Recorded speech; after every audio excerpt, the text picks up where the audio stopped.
Olá, saudações a todos e a todos. Sejam bem-vindas, sejam bem-vindos a mais uma aula da disciplina Técnicas de Terapias Meditativas Mindfulness 1. Essa aula é a aula 2, a parte 1, que vai falar um pouquinho sobre as relações mente e corpo sob o prisma da ciência moderna. Eu sou Renata Ferreira e hoje nós temos como objetivos explorar um pouquinho essa relação mente e corpo, né, e apresentá-la sob o prisma da ciência moderna. E aí, para começar a falar um pouquinho, né, dessa relação, é importante falarmos sobre a questão dos paradigmas, né, dessa mudança que nós estamos vivenciando com a quebra de paradigmas antigos e o estabelecimento de novos paradigmas e falar um pouquinho dessa importância. Então, é importante percebermos que a ciência ocidental, né, ela estava ancorada, né, em um paradigma específico, que é o paradigma cartesiano-newtoniano, como vocês bem conhecem, né? E esse paradigma ele vem perdendo espaço, né, para uma nova cosmovisão que, por conseguinte, traz uma nova perspectiva de paradigma, né, um novo paradigma. Mas, afinal, o que é um paradigma, né? A gente precisa entender, né, que o paradigma é uma maneira de enxergar o mundo, é uma maneira de conhecer o mundo, é uma maneira de compreender e de explicar o mundo. Então, o paradigma ele rege todo um conjunto de regras e normas, né, teóricas e práticas de conduzir a vida. Ele é um norte, né? E aí eu gostaria de trazer uma citação desse livro, Introdução à Visão Holística, do Roberto Crema, onde ele fala um pouquinho, né, do conceito de paradigma segundo Thomas Kuhn, né? Então, citando um pouquinho aqui para vocês, para Kuhn, 1987, paradigma, do grego paradigma, são realizações científicas universalmente reconhecidas, que durante certo tempo fornecem problemas e soluções modelares a uma comunidade de praticantes da ciência. Nessa concepção, um primeiro sentido sociológico do conceito de paradigma indica toda a constelação de crenças, valores, procedimentos e técnicas partilhadas no consenso de uma comunidade determinada. Em outras palavras, paradigma refere-se a modelo, padrão e exemplos compartilhados, significando uma esfera modelar para a descrição, explicação e compreensão da realidade. É muito mais do que uma teoria, pois implica uma estrutura que gera teorias, produzindo pensamentos e explicações e representando um sistema de aprender a aprender que determina todo o processo futuro de aprendizagem. Então, um paradigma, ele é um sistema complexo. E toda a nossa ciência ocidental, né, até pouco tempo atrás, se valia dessa estrutura, né, do paradigma, que é o paradigma que vocês conhecem, que é o newtoniano-cartesiano. Então, com o passar do tempo, percebeu-se que esse paradigma ele não conseguia dar conta de determinados questionamentos da humanidade, né, da sociedade, como vocês bem conhecem em outras disciplinas.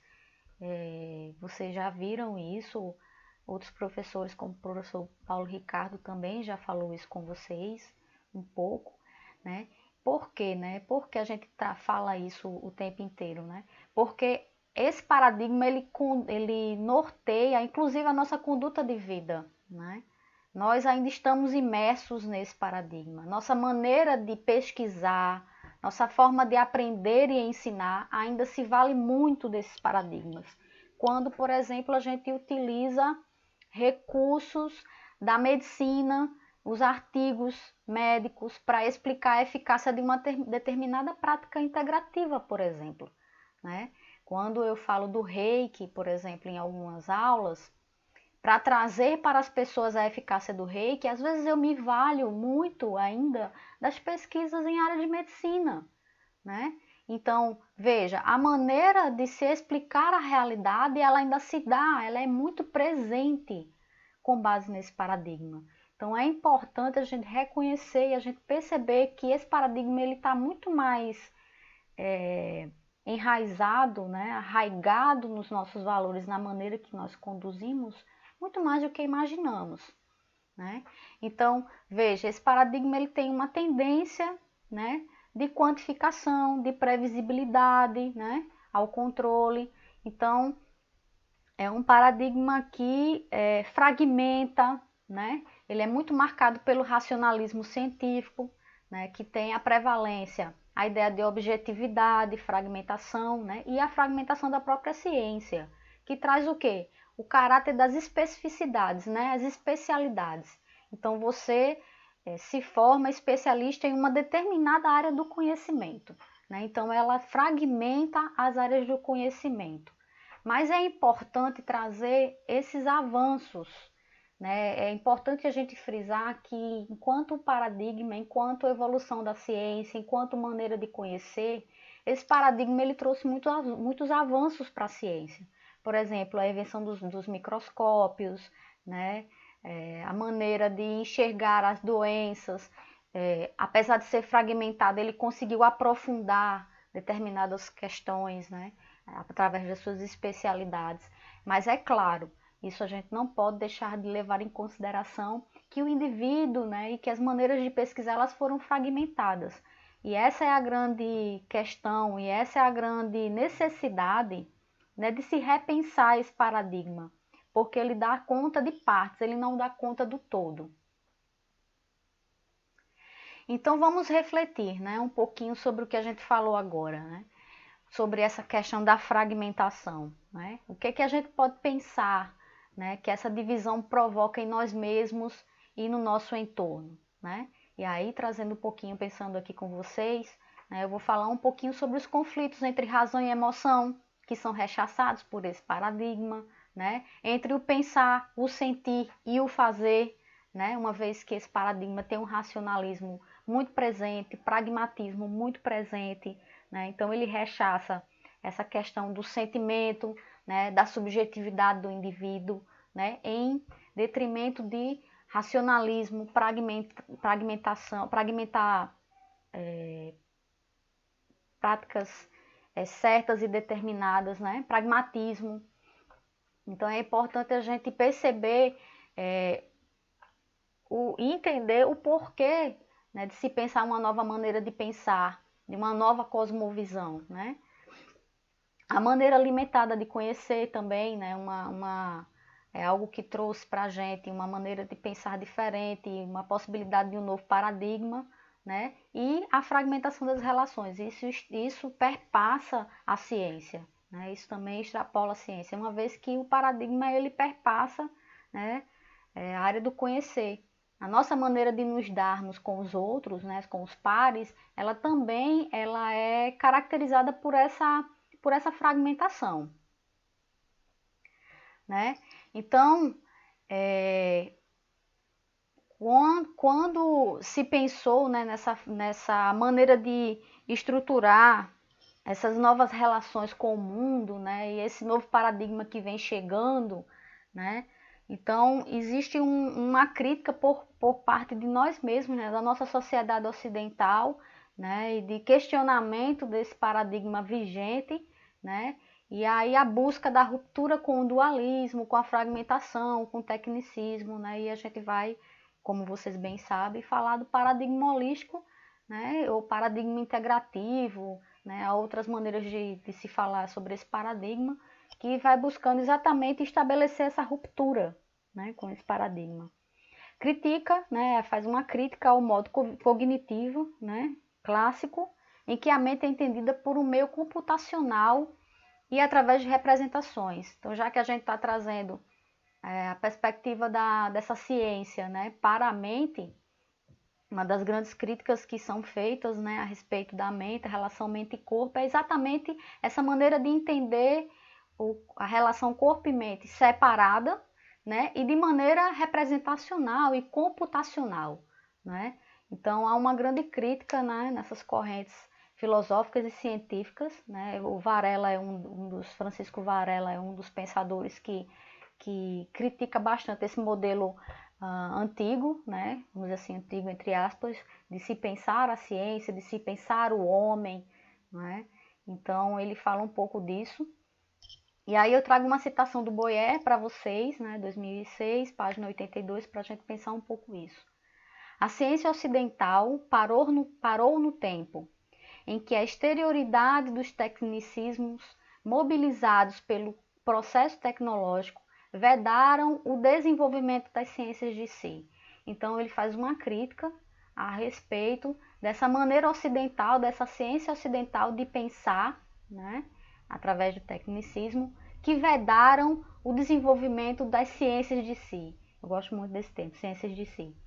Né? Isso aí me remete muito aos filósofos gregos, como eu falei numa aula anterior, eu gosto de falar sempre, de retomar um pouquinho isso, que é o desenvolvimento das práticas de si, né? Que é muito conhecido através do filósofo Michel Foucault, mas há uma corrente de pensadores anteriores a ele, como Merleau-Ponty, como Heidegger, como Husserl, como Nietzsche, né? Então, veja, é uma é uma é algo que foi rechaçado, né, excluído da nossa ciência e que vem ganhando aos poucos essa força, né, e esse entendimento de que precisa ser recolocado na discussão da nossa ciência atualmente. Né? Então, por isso que é a perspectiva da ciência moderna, essa nova maneira de pensar essa relação do homem, a relação da mente e do corpo, a relação do homem e natureza. Então, vou falar um pouquinho sobre essa obra do Varela, chama-se A Mente Corporificada, né, sob a perspectiva de Strindberg, que fez uma leitura bem interessante sobre essa obra. E aí eu vou trazer alguns tópicos para vocês para falar um pouquinho dessa perspectiva, né, que o Varela traz de se pensar essa nova visão, né, essa nova ciência, né, e as implicações dela. Então, segundo Strindberg, a obra de Varela, A Mente Corporificada, né, propõe um modelo integrativo de ciência. Né? Então, uma das questões chaves, né, que essa relação entre o sujeito, o corpo e o mundo. Né? Então, ele traz a subjetividade para falar, para discutir as relações, para discutir a própria ciência, as maneiras de se fazer ciência. Isso é muito interessante, é uma proposta dialoga bem com essa nova perspectiva, né, desse paradigma holístico, desse paradigma integrativo, né, e estabelecer um modelo integrativo das ciências, né, de ciência, estabelecer essa relação, em que a mente ela não é vista apenas em seus processos neurofisiológicos, né? A mente, o cérebro, o processo de conhecer o humano, ele perpassa esses aspectos neurofisiológicos. A interação sistêmica, regulação organística, autopoética e autônoma. Muito importante, porque a forma de conhecer, ela se dá nessa regulação autopoética, né? de fazer, de se colocar e se fazer no mundo, né? Essa interação com o sistema, né? Quando a gente fala em sistema, a gente fala o todo, né? Homem, natureza, universo. Então, tudo isso é importante nessa relação mente-corpo e conhecimento. A inclusão de aspectos da filosofia oriental que vem exatamente somar a ciência moderna e trazer esses conhecimentos. A gente vai ter uma aula né, posterior, que vai falar sobre isso, né? Como a filosofia oriental enxerga o indivíduo e as suas relações, né? Então, essa perspectiva, esse resgate e esse diálogo entre a filosofia ocidental e a filosofia oriental, né? Então, buscando essa regulação e essa autonomia do indivíduo na maneira de conhecer, né? E ele fala, inclusive, de um conceito de mindfulness, né? Isso aí o Boyer também fala, na verdade é o Boyer que fala, sobre como o mindfulness proporciona e permite ao indivíduo esse conhecimento de si, né? Essas práticas de si, essa consciência de si, né? Esse retorno a si mesmo. E isso facilita o processo de aprendizado, o autoconhecimento sobre si, sobre o mundo, estando no mundo, né? Que é uma perspectiva fenomenológica bem interessante que a gente vai ver agora. Essa proposta também, né, de interdisciplinaridade. E aí eu gostaria de falar, por que não transdisciplinaridade, né? Então, quando a gente traz o diálogo das diversas disciplinas, das diversas áreas da ciência, para tratar um determinado tema ou assunto de investigação, né? Então, na perspectiva de trazer para o conhecimento, chamar para o conhecimento os vários viés, né? De maneira a trazer essa proposta da integralidade, né? Um determinado aspecto visto, um determinado assunto, um determinado tema visto de outras formas de conhecer, né? Buscando essa visão holística desse determinado tema ou aspecto. Então, isso é algo que a gente precisa trazer para vocês também, né? E a relação entre a experiência humana com os processos cognitivos. Então, a experiência humana, ela é importante para o conhecer, né? E é estabelecer as relações mentais e corporais que se dão nesse processo, né? E o diálogo com a fenomenologia, né, que é uma corrente filosófica, né? E aí eu falei para vocês, né? Pensada vamos dizer assim, o filósofo sistematizador, se é que eu posso falar essa palavra, foi o Husserl, né? E aí você vê uma corrente de filósofos como Merleau-Ponty, que a gente vai falar um pouco, o próprio Michel Foucault, que foi aluno do Merleau-Ponty. Então, é uma perspectiva, é uma corrente filosófica que estabelece a relação entre os fenômenos, né? Sujeito-objeto, se dando nessa maneira de conhecer e interagindo nessa maneira de conhecer, mas uma interação diferente, não é uma interação de mim, no conhecer onde eu estou, vamos dizer assim, e o objeto ele é submisso a mim, vamos dizer assim, né? Ele está para mim. Na verdade é uma relação de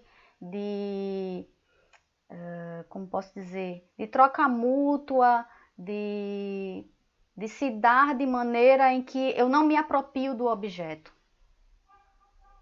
E aí, falando um pouquinho sobre esse diálogo com Merleau-Ponty, né, que a mente e corpo, elas se relacionam diretamente, então não há uma dualidade, e o sujeito se relaciona com o mundo e não no mundo, porque quando eu penso com o mundo, eu estou com ele, né, o processo de conhecê-la se dar no mundo, né, à medida que eu vou me relacionando, né, com o mundo, eu aprendo com o mundo, né? Então, não no mundo. No mundo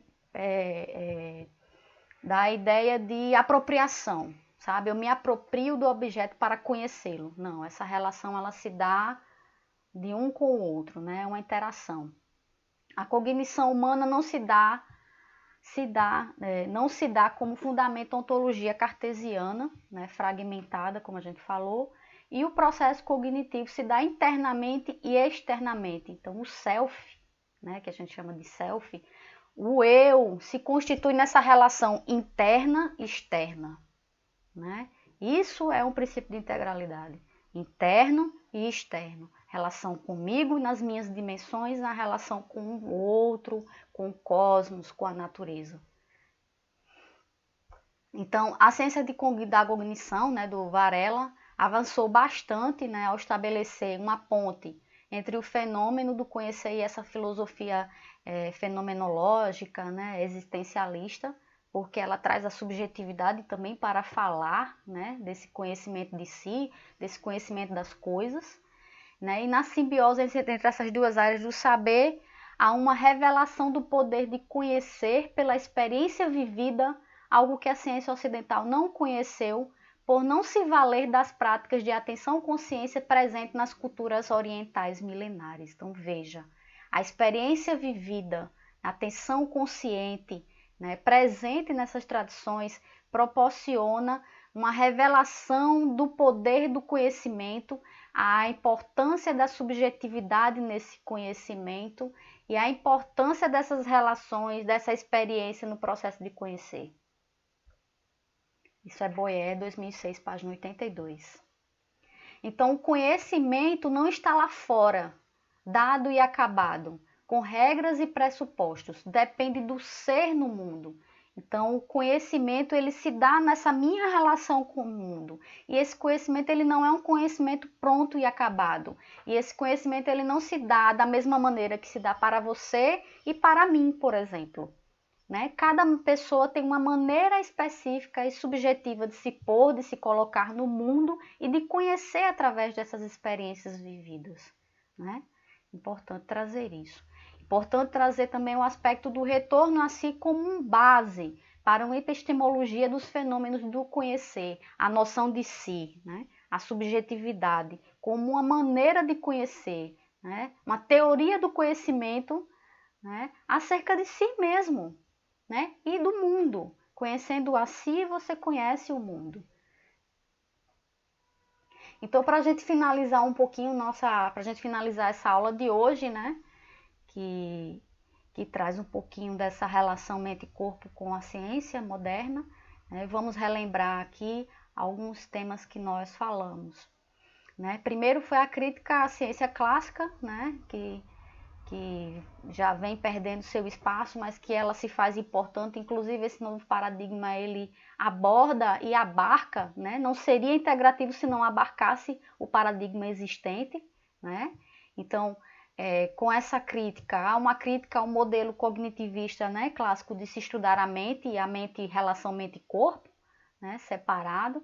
E aí a proposta, né, por exemplo, do Varela, né, eu trouxe mais especificamente a obra dele, Mente Purificada, né, de pensar essa relação entre o sujeito, o corpo, como algo uno e o mundo, né, nessa troca e nessa experiência do ser no mundo, nessa necessidade de voltar a si mesmo, essa necessidade de buscar as práticas de si, né, que, por exemplo, o próprio Michel Foucault fala, né, esse retorno ao conhecer através do olhar para si mesmo, né? Do conhecimento da verdade, da sua verdade, né? Através desse retorno a si mesmo. Então, isso é a nova maneira de se pensar o conhecer e essas relações com o mundo. E, para encerrar, nós, na próxima aula, vamos falar um pouquinho, né, sobre a mente, com relação à mente, sob o prisma das tradições orientais, que exatamente vai dialogar com essa perspectiva da ciência moderna. Né? Então veja que o Varela ele já fala um pouco disso, né? De trazer essa concepção do olhar das tradições orientais para a nossa ciência moderna, né? E nessa relação com o mundo, como o homem é visto, né? E nessa relação com a natureza e com o cosmos. E aqui eu trouxe algumas referências bibliográficas para vocês, também tem alguns artigos para vocês deixados na plataforma. E é isso, pessoal. Até a próxima aula.